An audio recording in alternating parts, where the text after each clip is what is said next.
Tras la Segunda Guerra Mundial, Francia volvió a tomar posesión de las colonias que tenía antes del conflicto. Estaban repartidas, además, pues, África, Asia, incluso en el Caribe, y se encontraron cuando las fuerzas francesas en la posguerra del gobierno de Gaulle, al que le habían ganado la guerra, y piensan ustedes que el ejército francés, teóricamente, antes de la Segunda Guerra Mundial, estaba considerado el más poderoso del mundo. Bueno, pues después de la segunda le perdió la guerra en 40 días y luego tuvieron que ganarle la guerra porque Francia, hubo más, bueno, de hecho hubo más muertos en Francia después de la llamada liberación que antes, que durante toda la guerra. Buena parte de los franceses, cosa que no se dice, lucharon con el bando de los que perdieron. Y otro buen número de la famosísima resistencia francesa. La mayor parte de la resistencia francesa en todo el sur de Francia eran antiguos españoles republicanos que se habían partido al exilio tras perder la guerra. De hecho, las propias fuerzas de la milicia nacional francesa que combatía el maquis tuvo necesidad de traductores de español para poder entenderse con los maquis supuestamente franceses, que en su mayoría eran anarquistas y comunistas españoles que se habían marchado al exilio. Bien, pues cuando ese ejército que había estado derrotado, pero que se reconstituye, vuelve a tomar posesión de los antiguos dominios franceses en Indochina, en Oriente Próximo, en África, pues se encuentra que en todos estos países en ese momento han nacido fuerzas insurgentes que pretenden la independencia de en ese momento colonias. Esos territorios querían acceder a la emancipación de la metrópoli y eso le ocurrió a Holanda, le ocurrió al Reino Unido y le ocurrió también a Francia, que eran las tres potencias colonizadoras que tenían colonias en todos los continentes y lo que tenía España era la administración del llamado Marruecos español, que no era una soberanía, el Sáhara y el pueblo saharaui, que tenían carnet de identidad español, y lo que sí era una colonia era Guinea Ecuatorial, que era un lugar riquísimo, eh, pero de donde sacaban beneficio muy contadas familias españolas, sobre todo muy próximas al régimen de Franco en aquel momento. Ese era el escenario general y Francia no fue menos. Y, en esos momentos, toda esa insurgencia que surgió es lo que llevaría finalmente a una independencia y a alcanzar una soberanía durante la década de los años 50 y 60, que al final, en el caso africano, resultó ser más teórica que real. En la práctica, esa supuesta independencia, pues no existía. Y vamos a ver por qué no existía. Miren, en aquella situación de inestabilidad, el 26 de diciembre de 1945, después de que Francia hubiese ratificado los acuerdos de Bretton Woods y la arquitectura internacional del nuevo orden que habían impuesto los vencedores en la Segunda Guerra Mundial, el gobierno del general de Gaulle, que lo tenemos ahí en la foto que tengo a mis espaldas,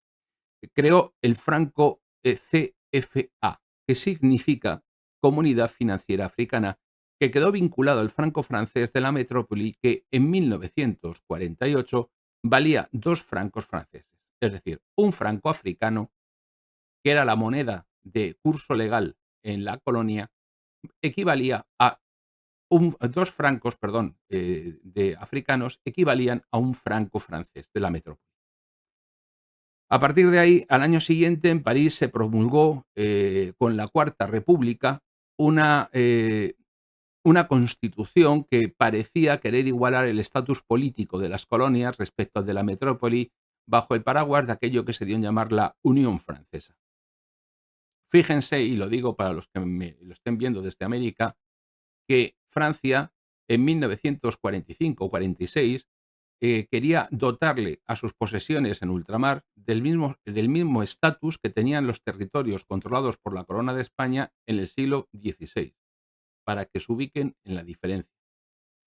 A partir de ahí, lo cierto es que muchas de las disposiciones que se dictaron con motivo de esta supuesta unión francesa o no se cumplieron o fueron retrasadas intencionadamente por la administración colonial gala para demorar el auge de los movimientos independentistas lo máximo posible. Y claro, eso puso a los movimientos insurgentes ante una disyuntiva. Tenían dos opciones. Una de dos, o se acomodaban al ritmo que había impuesto París para alcanzar una futura independencia, o por el contrario, se iban a la lucha armada y a la insurgencia con resultado muy dispar, puesto que hubo casos en los que esa insurgencia triunfó, pero también hubo casos en los que esa insurgencia fracasó. Es lo que ocurre, por ejemplo, la diferencia entre lo que ocurrió en Argelia y lo que ocurrió en Madagascar. No siempre los movimientos insurgentes obtuvieron éxito. Siendo así, los territorios que querían hacer la independencia, al final muchos de ellos tuvieron que decantarse por adaptarse al ritmo de Francia y en gran parte todo aquello llevó a que cuando se produjo el enfrentamiento, fundamentalmente fue causado por la propia metrópoli francesa, por París, precisamente porque no cumplía ni tan siquiera las normas que ellos habían planteado. Con el advenimiento de la Quinta República se produjo precisamente por la desastrosa situación de la guerra de Argelia y el mal diseño que habían hecho de la República, de la Cuarta República, en 1946. El general de Gaulle fue llamado nuevamente a la presidencia de Francia. Sí, fue en esta época, me parece, que cuando lo quiso matar la CIA y les dio puerta a los americanos de Francia echando virutas. Y en aquel momento, en 1958, De Gaulle vuelve a la presidencia y la sociedad, digamos, que recurrió a él, pues desesperada por la situación, porque realmente aquello se le iba de las manos a la sociedad francesa y se estaba generando incluso un enfrentamiento que, a título solamente de curiosidad y haciendo una pequeña digresión, saliéndome del tema,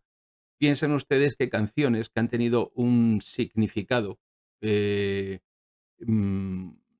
que incluso hoy día la sigue cantando la Legión Francesa, como es No me arrepiento de nada, de Edith Piaf, que fue tomada como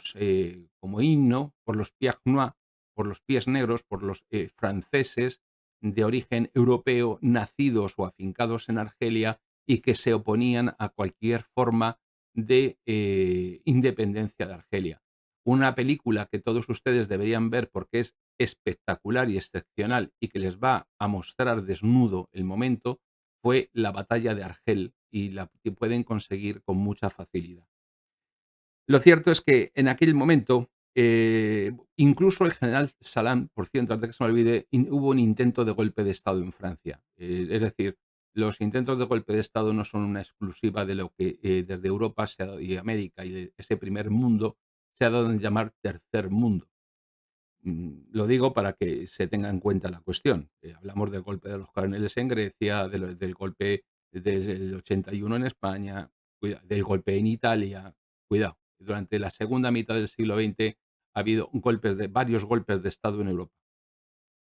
Bien, como sigo diciendo, De Gaulle, consciente de que Francia había perdido el control de la situación colonial, optó por preparar el escenario político africano justo para el día después de la independencia de estos territorios y por refundar la república para lograr la estabilidad que ha mantenido hasta el presente. En España, sobre todo los que me vean desde la costa levantina, recordarán a muchos franceses de la antigua OAS, organización del ejército secreto, franceses que se afincaron en el exilio español en aquella época de los años 60. Bien, pues en la política para con África, De Gaulle propuso un sistema colonial aparentemente abierto que en realidad encubría un sistema de control y de tutela de las antiguas colonias en el futuro por parte de París. Es decir, la cosa tenía trampa. Y así nació en 1958 otra organización nueva, la Comunidad Francesa, una confederación en la que, antes de integrarse los territorios africanos, pudieron votar su entrada para ingresar en esa unión todos los países, excepto en el caso guineano, que al rechazar la propuesta en referéndum obtuvo de inmediato la independencia. Claro, cuando los demás ven que piensan, dicen: "Venga, vale, votamos, decimos que sí, entramos en la Unión", pero a continuación ven que el único que se ha negado es independiente, pues automáticamente todos dijeron: "Oiga, oiga, oiga, para un momentito, porque yo también quiero ser independiente como ese, yo como ese". Claro, a partir de ahí, lo que ocurrió es que la, Comunidad Francesa, como tal organización, no tenía viabilidad como estructura política y los territorios coloniales empezaron a reclamar la independencia a la que, de Gaulle accedió, pero con una serie de condiciones. Y ahí es como se dice vulgarmente: "Sí, sí, sí, está muy bien todo lo que usted dice, pero déjeme que yo haga, la vamos a leer la letra pequeña del contrato". Es decir, como dijo un político de la oligarquía de principios del siglo XX español, de la oligarquía dominante durante la monarquía de la Restauración, decía: "Sí, sí, hagan ustedes las leyes, que yo haré los reglamentos". Pues esto es lo mismo. De Gaulle les dijo: "Miren ustedes, si quieren ser independientes, tienen que aceptar el acuartelamiento de tropas francesas en algunos de estos nuevos países, tienen que asumir las deudas de la época colonial, es decir, en el punto de partida partían con deuda, y tercero, tenían que aceptar dos divisas regionales, una para los estados del África Occidental y otra para los países de África Central, controladas por sus respectivos bancos centrales, sobre los que Francia tendría poder de veto. Y esto es muy importante porque ahora les voy a explicar cómo funcionó todo esto durante 70 años, que se dice pronto, casi 70 años, que se dice pronto. Los países africanos lo aceptaron, lo asumieron, salieron al balconcito de su casa presidencial con el líder de turno, subieron su bandera de colorines que se habían inventado poco antes porque en realidad no existían naciones-estado que pudiesen de las que esos estados fueran expresión y, oiga, pues ya somos independientes y nos han regalado una silla en Nueva York y al que vaya de embajador le han arreglado la vida para los restos. Pero claro, como esos líderes oscilaban, lo aceptaron porque oscilaban entre la francofilia, muchos de ellos se habían educado en Francia, y el panafricanismo, y, que era el propio de sus orígenes, eh, naturales. Pasa un poco igual que en el mundo árabe con el panarabismo del que el líder egipcio, Gamal Abdel Nasser, pues, fue el gran abanderado. Y es que las naciones que han surgido en esos entornos de civilización y esos entornos culturales, no responden los estados a las etnias, ni a las culturas reales, ni a los sentimientos, digamos, nacionales de las personas. Con lo cual, en cierto modo, son una entelequia derivada de su origen, del origen colonial previo.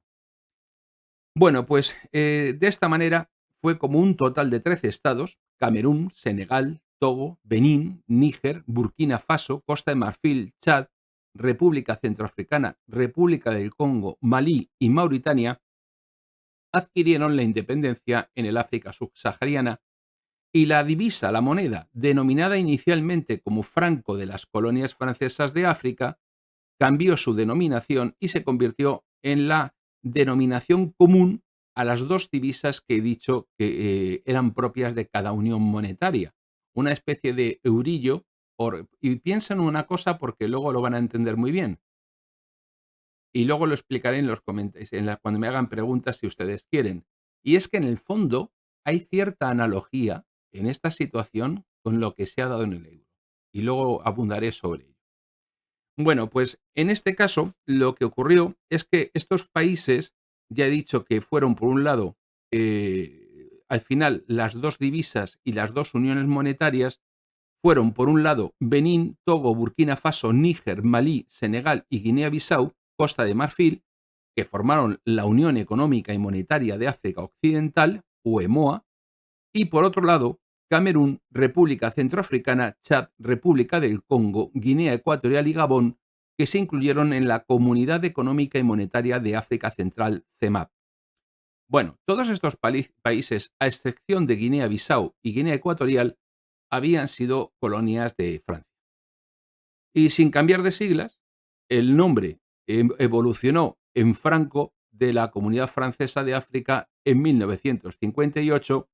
y hoy hasta la fecha ha significado franco de la Comunidad Financiera de África dentro de la Unión Económica y Monetaria de África Occidental y franco de la cooperación financiera en África Central dentro de la Comunidad Económica y Monetaria de África Central. Es decir, cuando De Gaulle les impone estas condiciones, ellos lo aceptan, se independizan, forman dos uniones monetarias, uno con los países que están más próximos al Atlántico y otra con los países que están hacia el interior del continente, y tienen una moneda común. Esa moneda común supuestamente es emitida por los bancos, el banco de cada unión monetaria. Y el Banco de Francia tiene veto sobre los bancos de cada una de las uniones monetarias. Hasta ahí espero que me hayan podido seguir todos y que no haya ningún problema. Bueno, pues una de las teóricas ventajas para los nuevos estados de este acuerdo monetario era que sus monedas tenían un cambio fijo respecto del franco. Con esto, obviamente, evitaban tener pues, una moneda como la de Argentina en este momento. Pues sí, qué bien, esto es fantástico, esto es muy bueno. O no, porque esto, a pesar de ser una medida proteccionista del comercio por parte francesa, pues lógicamente era una garantía de estabilidad monetaria para los espacios africanos. Sin embargo, las contrapartidas que tuvieron que aceptar, explícitas o implícitas, pues fueron numerosas.